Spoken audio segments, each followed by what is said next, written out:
जय जगन्नाथ सांग मैंने वेलकम करुच्ची मोर आउ एक फ्रेश वीडियो को। आज प्रश्नटी होउछि पंचम वेद क्या कुहा जाए। भल भाव शुणु सांग मैंने जे आमर पंचम वेद क्या कुहा जाए। उत्तरटी होउछि कौन?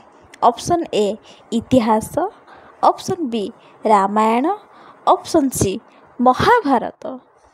यार सठिक उत्तरटी होउछि ऑप्शन ए इतिहास। इतिहास को दुई नंबर प्रश्नटी हेउछि गांधारी केउ राजांकर कन्या। ऑप्शन ए राजा सुबल, ऑप्शन बी राजा दशरथ, ऑप्शन सी राजा जनक। गांधारी केउ राजांकर कन्या अटंती। उत्तरटी हेउछि राजा सुबल।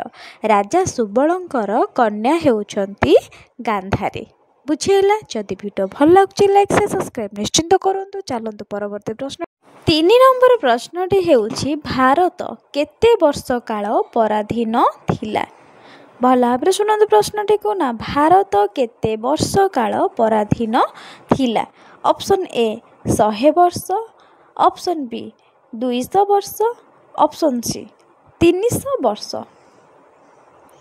यार सठिक उत्तरटी हेउछि ऑप्शन बी 200 वर्ष। भारत 200 वर्ष धरी पराधीन थिला।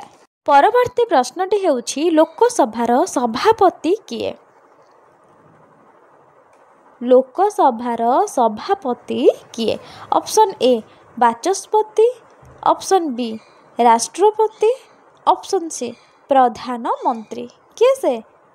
यार सठिक उत्तरटी हेउछि ऑप्शन ए बाचस्पति। लोकसभार सभापति बाचस्पति। 5 नंबर प्रश्नटी हेउछि भारतर पार्लियामेंट रे केतोटी सभा अछि। ऑप्शन ए 2टी, ऑप्शन बी 3टी, ऑप्शन सी 4टी। केतोटी अछि? नाम भारतर पार्लियामेंट रे सर्वमोट 2टी सभा अछि। जदि वीडियो भल लागुछि लाइक से सब्सक्राइब निश्चिंत करंतु। रहिली जय जगन्नाथ।